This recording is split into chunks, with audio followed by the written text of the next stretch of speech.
ሰላም ቤተሰቦቼ እንዴት ናችሁ? ዛሬ ቲክቶክ ላይ ዞር ስለ ያገኘሁት አንድ የእሸቱ ዶንኪቲዩብ ኢንተርቪው ነው ማለት ነው። እስቲ እሱን እንመልከትና ወደ ሐሳቤ ይገባለሁ ማለት ነው። በቀን ስንቴ ነው እናንተ ቤት ምግብ የምትበሉት? አረ ምንም በቀን አይደለም ማለት አንዳንዴ ጾምን ታድራለህ፣ አንዳንዴ ትበላለህ። አሁን እዚህ ላይ እንግዲህ በጣም ማለት ይሄ የዚህ ልጅ ላይፍ ብቻ አይደለም። እናንተ ቤት ስንት ጊዜ በቀን ትበላላችሁ ሲባል በየቀኑ እንኳን አንበላም። በቀን ውስጥ 2-3 አይደለም የመብላት ጉዳይ፣ በቀን ውስጥ እንኳን ምንም ሳንበላ አድረን በማግስቱ የምንበላበት ሰዓት አለ። ይሄ የብዙዎች እኮ ሰው ታሪክ ነው። ይሄን ስታዩ በቃ አይቆጫችሁም? ልጆቻችሁ አልበላ ብለው አይነት እየቀያየራችሁ ሌሎችም ነገሮችን እያደረጋችሁ ልጆቻችሁ አልበላ ሲሉ ትናደዳላችሁ። የሌላው ቤት ደግሞ እንደዚህ ነው። እኔ ማለት ሪሶርስ አተን አይደለም አሁን በቃ ጉቦ የምንበላ ሰዎች፣ ያለ አግባብ የምንንቀሳቀስ ሰዎች የነዚህ ልጆች እንጀራ እንደበላን ቁጠሩት። የነዚህ ልጆች እንጀራ ወስደን ለልጆቻችን እያበላን እነሱ ደግሞ አልበላ ብለው እየደፋን ምግቡ። በእውነት እኔ በጣም ነው ያዘንኩት። እንደው አጋጣሚ ቲክቶክን ዞር ሳንሸራትታ ገባ እና ሙዳይ ገብቷል ልጁ። በደንብ ሁሉንም ተከታተሉት። ተቆርጦ ቲክቶክ ላይ የተለቀቀው ነው እያየሁ ያለሁት። በቀን ስንት ትበላላችሁ ነበር የሱ ጥያቄ። ልጁ ደግሞ ምንድነው የመለሰው መልስ? በቀን አንበላም፣ በቀን በየቀኑ ላንበላ እንችላለን። አይደለም አንዴ አይደለም ሁለቴ አይደለም ሶስቴ፣ አንዴም ላንበላ እንችላለን። አንዳንዴ ሲገኝ እንበላለን፣ አንዳንዴ ሳይገኝ አንበላም። እንዴት ነው በቃ እንደዚህ አይነት ነገር?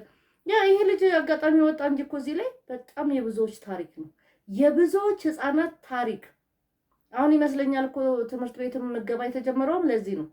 በቤት ውስጥ እንደዚህ አይነት ችግር አለ።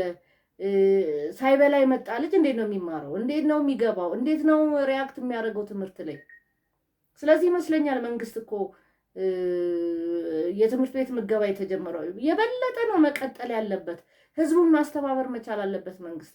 ሌላ ደግሞ ጉቦ የምትበሉ ሰዎች፣ ሙስና ውስጥ ያላችሁ ሰዎች፣ በተለያየ መንገድ ያልተገባ ሀብት የምትይዙ ሰዎች ለማግኘት ለማጠራቀም ወይም ደግሞ በዛ መልኩ ሀብትን ለማካበት የምትጥሩ ሰዎች ችግሩን እዩት።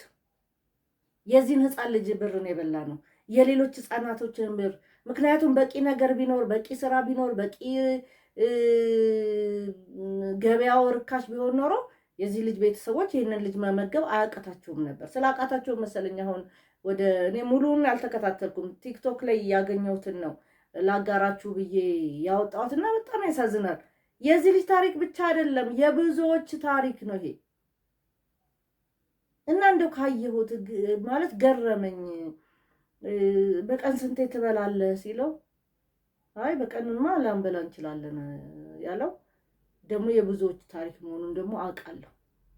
ብዙዎቻችን ደግሞ በተለያየ ነገር ውስጥ ገብተን ያጠራቀምነው ብር በዝቶብን ልጆቻችን የተለያየ ነገር እያዘጋጀንላቸው እነሱ ደግሞ እርምም ስለሆነ ነው መሰለኝ አይበሉም፣ አይጠጋቸውም። ቢበሉም ለሆስፒታል ይዘን እንመላለሳለን፣ ያማቸዋል። በቃ ፖዚቲቭሊ ልጆቹ ማደግ ያልቻሉበት ብዙ ብር ያላቸው ሰዎች አሉ።